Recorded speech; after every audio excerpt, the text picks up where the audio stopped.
మూడు రాష్ట్రాలకు గవర్నర్లను నియమిస్తూ రాష్ట్రపతి ద్రౌపది ముర్ము ఉత్తర్వులు జారీ చేశారు. గోవా గవర్నర్గా అశోక్ గజపతిరాజును నియమించారు. హర్యానా గవర్నర్గా అశిమ్ కుమార్ ఘోష్, లడఖ్ లెఫ్టినెంట్ గవర్నర్గా కవిందర్ గుప్తాను నియమించారు. ఈ మేరకు ఉత్తర్వులు జారీ చేశారు.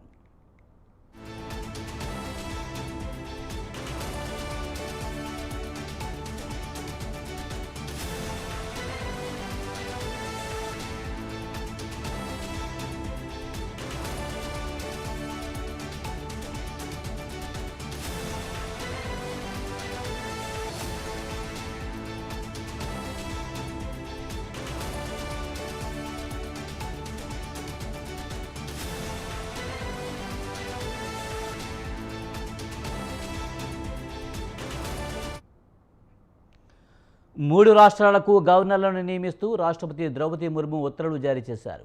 గోవా గవర్నర్గా అశోక్ గజపతిరాజును నియమించారు. హర్యానా గవర్నర్గా అశిమ్ కుమార్ ఘోష్, లడఖ్ లెఫ్టినెంట్ గవర్నర్గా కవిందర్ గుప్తాను నియమించారు. ఈ మేరకు ఉత్తర్వులు జారీ చేశారు. దీనిపై మరింత సమాచారాన్ని మా కరెస్పాండెంట్ శ్రీనివాస్ అందిస్తారు. శ్రీనివాస్, మూడు రాష్ట్రాలకు కొత్త గవర్నర్లు నియమించినట్టు తెలుస్తుంది. పూర్తి సమాచారం ఏంటి? విజయ్, మూడు రాష్ట్రాలకు కొత్త గవర్నర్లను నియమిస్తూ రాష్ట్రపతి ద్రౌపది ముర్ము ఉత్తర్వులు జారీ చేసింది. మూడు రాష్ట్రాలలో గోవాకు తెలుగు వాడైనటువంటి అశోక్ గజపతిరాజును నియమిస్తున్నట్లు ద్రౌపది ముర్మును ఉత్తర్వులు జారీ చేసింది. అదేవిధంగా హర్యానా గవర్నర్ గా ఆసిమ్ కుమార్ ఘోష్ ను, లడఖ్ లెఫ్టినెంట్ గవర్నర్ గా కవిందర్ గుప్తాను నియమించారు. ఈ మూడు రాష్ట్రాలకు కొత్త గవర్నర్లను నియమించినట్లు రాష్ట్రపతి భవన్ నుండి ఒక లేఖ వచ్చింది.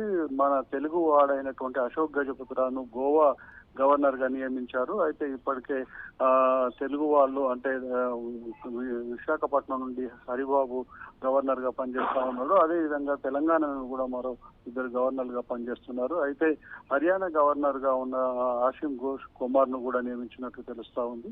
పదవీ కాలం పూర్తి కావడంతో ఈ స్థానాన్ని కొత్త గవర్నర్ తో భర్తీ చేసినట్లు కనిపిస్తా ఉంది. మొత్తంగా మూడు రాష్ట్రాలకు కొత్త గవర్నర్ నియమించడంతో అంటే ఇందులో అందరూ అంటే దాదాపుగా పూర్తిగా